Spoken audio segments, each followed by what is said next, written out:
Et non, je n'y échappe pas non plus. Je vais faire le défi Toon Me, qui est dans le fond prendre une photo de profil, pas de profil, mais de profil, de, de nous, la séparer avec une ligne, puis de faire un côté dessiné dans notre style. Ayant un petit mannequin de 2 mois, j'ai décidé plutôt de faire ma fille et de la dessiner dans mon style. Si jamais c'est super populaire puis que l'envie me prend, ben je rien. Je pense pas que je vais me faire. À moins que vous m'écriviez dans les commentaires que vous rêvez de me voir dessiner.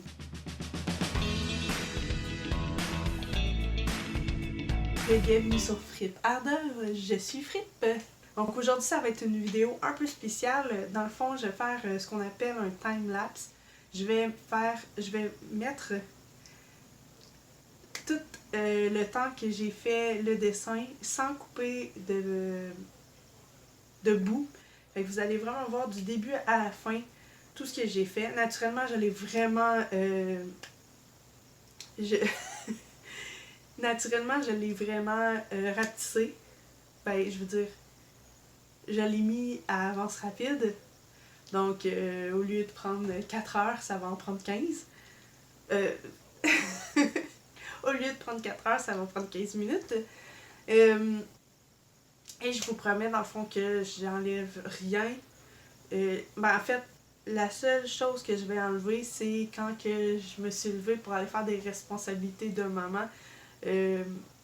Donc, vous allez juste voir pendant 10 minutes, moi qui n'ai pas là. Donc, ces bouts-là, je les ai quand même coupés. Donc, vous allez pouvoir voir mes erreurs, comment parfois je me reprends. Et c'est ça. Ça permet d'être un peu plus transparent. Et pour ceux d'entre vous qui ne parlent pas français, vous pouvez vous amuser à juste regarder. Je sais pas pourquoi je le dis dans le fond, parce qu'il ne comprendra pas plus que ce que je viens de dire. Donc voici ma petite puce Kellyanne qui nous gratifie d'un beau petit sourire charmeur. C'est dans mes photos préférées, là-dessus elle a 2 mois. Donc j'ai décidé que j'allais la toonifier, si je peux dire ça. Donc j'ai commencé avec un croquis pour aller chercher les formes, pour me faire comme un guide là, sur les formes, à quel endroit les yeux, le nez, la bouche. M'aider aussi avec la main parce que j'ai quand même de la difficulté à faire des mains. Donc je me suis beaucoup fiée sur la photo originale.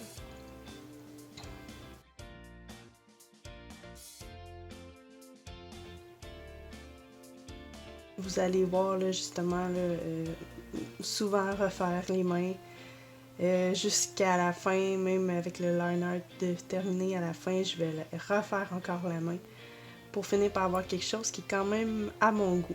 Mais ça a été difficile, c'est vraiment pas mon fort.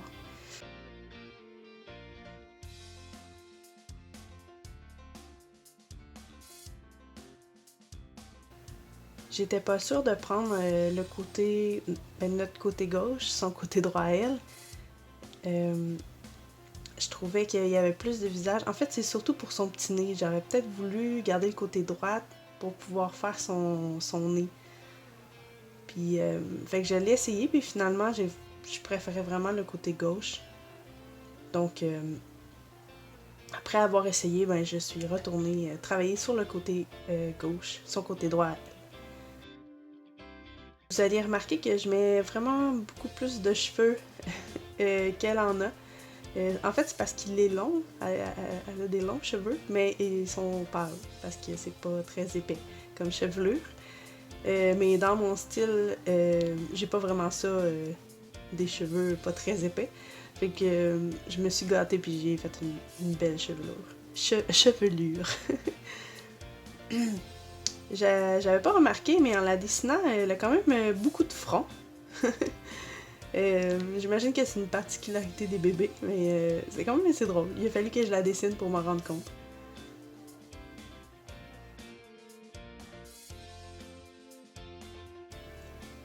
après le croquis, ben, je vais aller faire, j'allais passer par-dessus pour aller faire des lignes de contour finales. Excusez, des lignes de contour finaux. C'est comme ça qu'on dit? Final, finaux. Des lignes de contour. C'est une ligne finale, finaux. C'est des lignes. En tout cas, je suis pas réputée pour mon super français. On va continuer sur le dessin.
Avec un pinceau plus petit, je vais aller faire des détails dont les licornes, les petites étoiles qui sont sur son t-shirt et ses pantalons.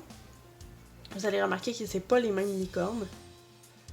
Je vais aller aussi faire des petits effets sous son nez de hachure, lui faire des petites joues avec une ligne un peu moins épaisse. Pour pouvoir là, jouer avec différentes épaisseurs de ligne, je trouve que ça fait des bels effets.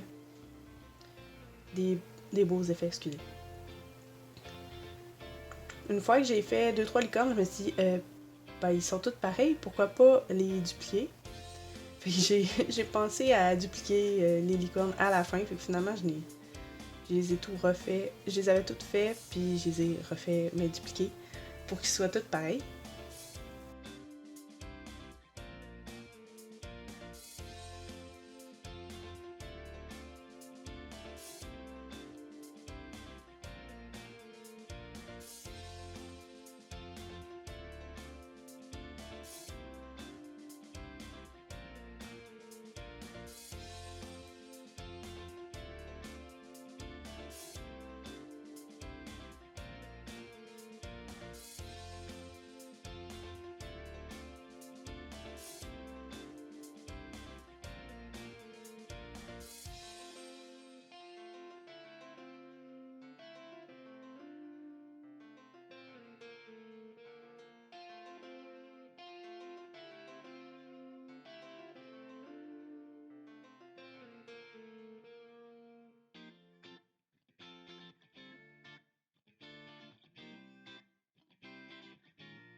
Je m'en voudrais de faire une vidéo sans vous parler de nourriture. Après tout, ça s'appelle Frites hors d'œuvre, c'est pas pour rien.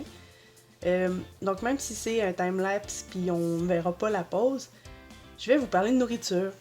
Pendant que j'ai fait cette vidéo, on est en mars.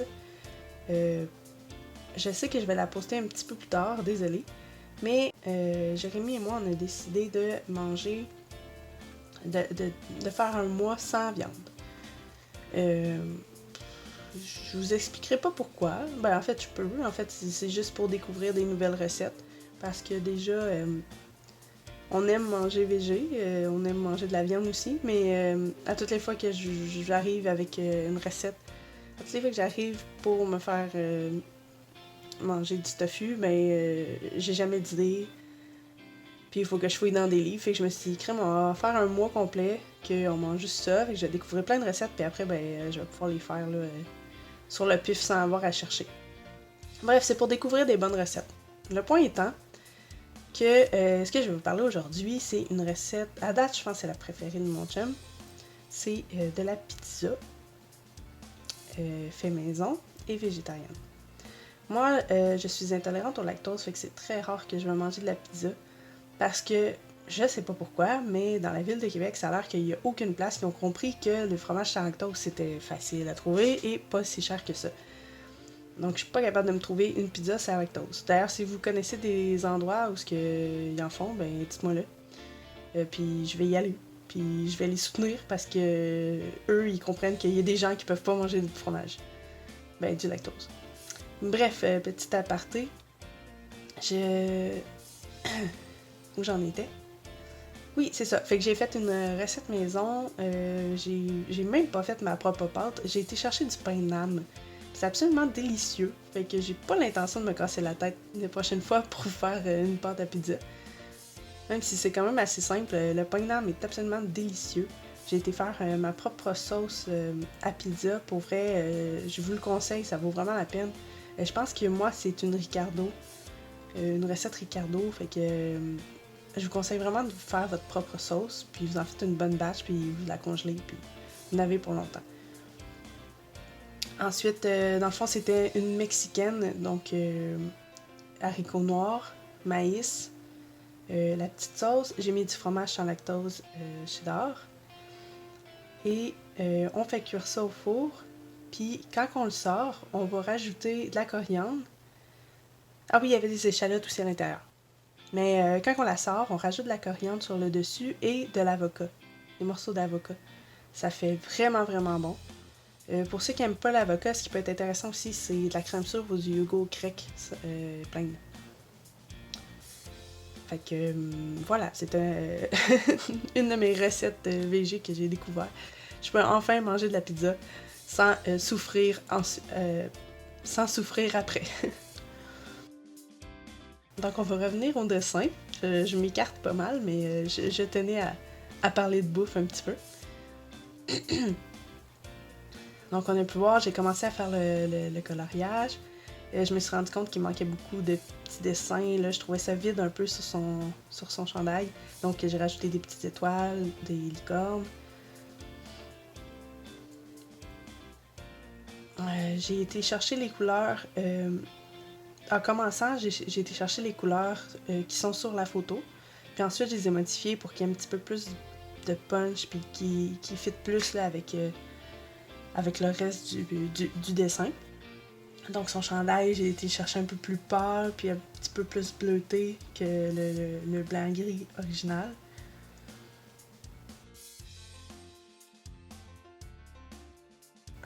J'ai fait, dans le fond, tout simplement une forme que j'ai fermée comme calque. Vous pouvez voir, je l'ai appelé Shape.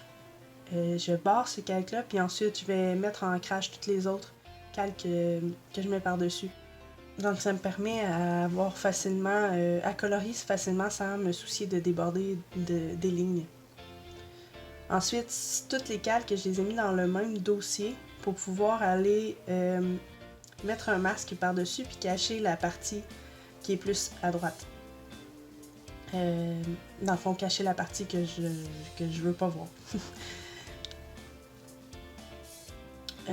Par-dessus, ancré sur ce dossier-là, pour pas que ça affecte la photo en dessous.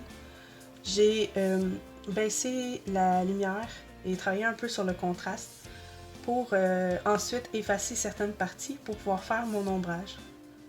C'est une façon comme une autre de faire l'ombrage.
Avec un pinceau plus petit, je vais aller définir un petit peu plus là, les ombrages ou les endroits de clarté Pour pas que ce soit juste des gros coups de pinceau, là, je vais aller vraiment définir tout ça.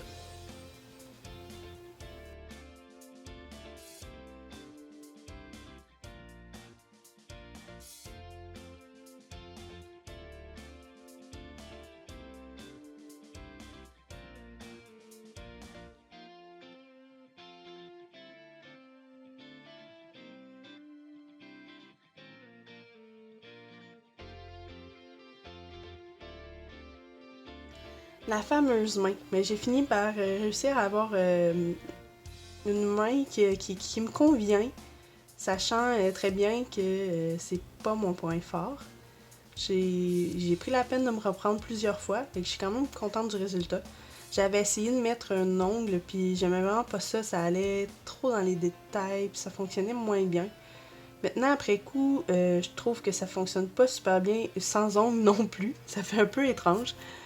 Donc peut-être que j'aurais dû réessayer un peu plus de mettre un ongle puis de pas abandonner l'idée dès le début. J'essaierai la prochaine fois. Mais je suis quand même contente de ma petite main potelée de bébé.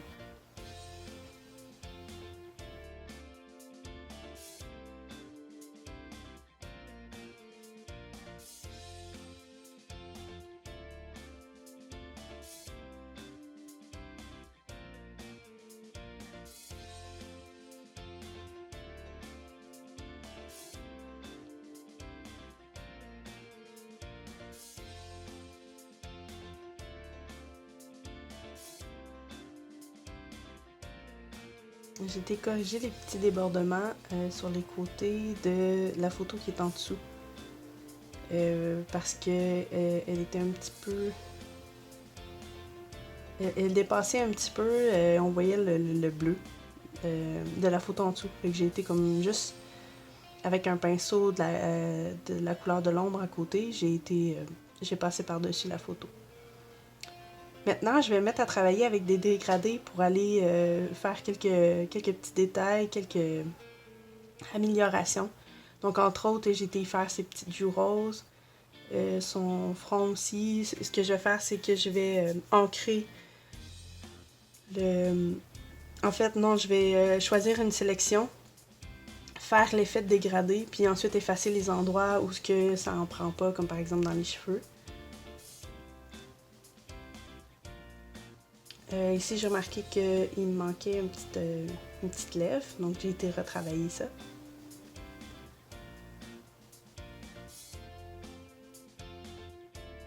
Donc, c'est le moment de faire la lumière. Donc, ce que je fais, je rajoute encore une fois un calque ancré sur la shape d'origine, la forme d'origine. Je l'utilise vraiment beaucoup, fait que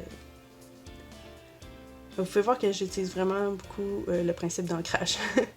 Donc, je vais prendre une couleur qui a pas du tout rapport, mais une couleur que je vais remarquer tout de suite. Là.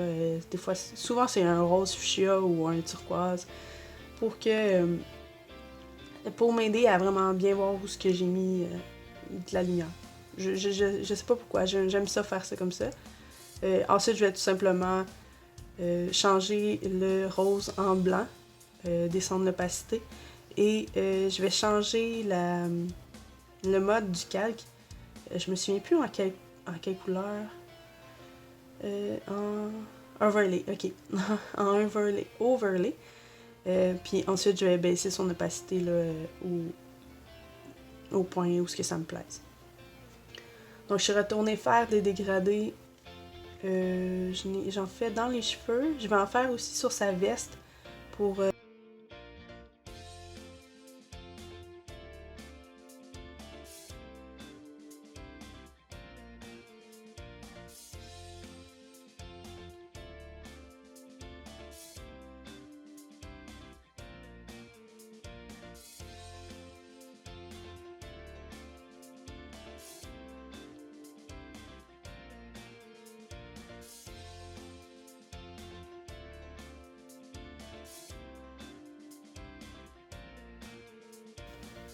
Finalement, mon contour en blanc.